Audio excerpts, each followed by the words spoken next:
గుడ్లూరు మండలం దార్కానిపాడు లక్ష్మీనాయుడు హత్య కేసుకు సంబంధించి అదేవిధంగా ఆ కుటుంబాన్ని జనసేన పార్టీ అధినేత పవన్ కళ్యాణ్ పరామర్శించాలని చీరాల మాజీ ఎమ్మెల్యే కాపు నాయకులు ఆమంచి కృష్ణమోహన్ డిమాండ్ చేశారు. పార్టీకి సంబంధం లేకుండా పవన్ కళ్యాణ్ గారు కందుకూరు రావాలని, గుడ్లూరు మండలంలోని ఆ కుటుంబాన్ని పరామర్శించి ఆ కుటుంబానికి అండగా ఉండాలని, దీన్ని రాజకీయాలకు ముడిపెట్టాల్సినటువంటి అవసరం లేదని, ఒక నిరుపేద కాపు కుటుంబాన్ని పరామర్శించి ఆ కాపు కుటుంబానికి అండగా ఉండాలని, ఇక్కడ జరిగినటువంటి పరిస్థితులన్నీ కూడా మరి పవన్ కళ్యాణ్ గారు తెలుసుకొని వాస్తవ పరిస్థితులను మీడియా దృష్టికి తీసుకురావాలని ఆమంచి కృష్ణమోహన్ తెలపడం జరిగింది. మరో వారం రోజుల్లోపు లక్ష్మీనాయుడు కుటుంబాన్ని పవన్ కళ్యాణ్ గారు పరామర్శించాలని ఆయన డిమాండ్ చేశారు.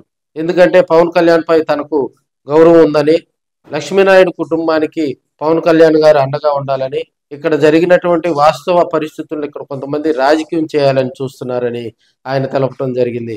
పవన్ కళ్యాణ్ గారు వారం రోజుల్లోపు వచ్చి ఆ కుటుంబాన్ని పరిశీలించి వాస్తవ పరిస్థితులను తెలుసుకొని ఆయన మాట్లాడాలని ఆయన డిమాండ్ చేశారు. ఈ మీడియా ముఖంగా నేను సిన్సియర్గా రిక్వెస్ట్ చేస్తున్నా.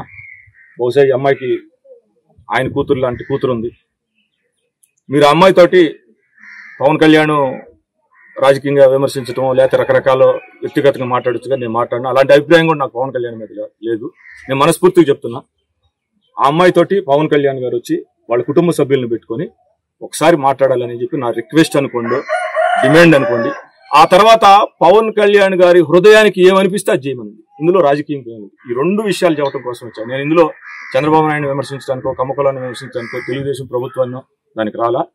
ఇది స్టార్టింగ్ మాత్రమే. దీనికి మేము వాళ్ళ కుటుంబ సభ్యులతో కూడా మాట్లాడాము. వారం రోజులు సమయం ఇస్తున్నాము ప్రభుత్వానికి. అలానే మీరు కూడా వెసులుబాటు చేసుకొని పవన్ కళ్యాణ్ గారు, మీరు దయచేసి ఒక రాజకీయ పార్టీ పెట్టాలంటే మీకున్నటువంటి కంఫర్టబుల్ లైఫ్ని వదిలేసుకొని పెద్ద స్ట్రగుల్ ఉంటుంది. అది మీకు తెలుసు. లేదు, అనుభవపూర్వకంగా ఈ 11 సంవత్సరాలు మీరు అనుభవించుంటారు. కానీ మీకు చండాలపు హృదయం ఉంటుంది. రాజకీయంగా ఇలాంటివి మీరు ఆలోచిస్తారనే అభిప్రాయం నాకు లేదు. నేను I am requesting to Pawan Kalyan garu, ఆ అమ్మాయితో మాట్లాడండి. ఇంటికి వచ్చి మీ మనసుకి ఏమనిపిస్తే సమాజానికి అది చెప్పండి. మీ మనసుకి ఏమనిపిస్తే ఆ రకమైనటువంటి శిక్ష ఆ రాక్షసుడికి ఏమని చెప్పి ఈ రెండు విషయాలు నేను రిక్వెస్ట్ చేస్తా. సెలవు తీసుకుంటున్నా. పవన్ కళ్యాణ్ గారు సందర్శించలేనప్పుడు వారం తర్వాత వచ్చి వీళ్ళ కుటుంబం ఇప్పుడు ఏం జరిగింది అనేది వీళ్ళు అంతర్గతంగా నాకు చెప్పినవి వారం తర్వాత ఇదే ప్రిన్సిస్ లో నేను సమాజానికి చెప్తాను. ఎందుకంటే తొలి రోజే దీన్ని మనం మెడ మీద కత్తిపెట్టి, ఎందుకంటే నిజం తెలిస్తే హృదయం ఉంటుంది కదా ఎవరికైనా, దీన్ని ఎవడు రాజకీయంగా ఆలోచించడు. మీరు మీడియా కూడా చూసుకోండి, మీడియా కూడా మీరు ఆలోచించండి. మీకు తెలిసి ఉంటుంది ఇక్కడ నిజం, వాడు ఏం చేశాడో తెలిసి ఉంటుంది. ఇక్కడ చుట్టూ ఉన్నటువంటి సోషల్ సర్కమ్స్టాన్సెస్ ఏంటో మీకు తెలిసి ఉంటాయి. దీని నుంచి బయటికి రావాలి, ఖచ్చితంగా బయటికి రావాలి, ఖచ్చితంగా మారాలి.